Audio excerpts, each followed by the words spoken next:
Ну чё, всем привет из сказочной Латвии.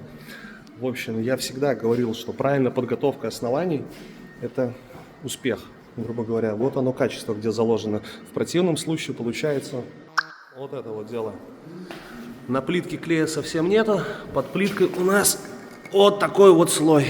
Тут, короче, брали, лопатой накидывали все это дело и лепили плитку. Ну, естественно, поэтому она вся бухтит, грубо говоря, и, короче, все помещение, а это у нас получается где-то, грубо говоря, 100 квадратов, даже больше, плюс там еще 2 помещения, все это пойдет под демонтаж. В общем, обязательно обращайтесь к мастерам, которые берут 15 евро за квадрат, и вот ждите такого результата. Всем пока!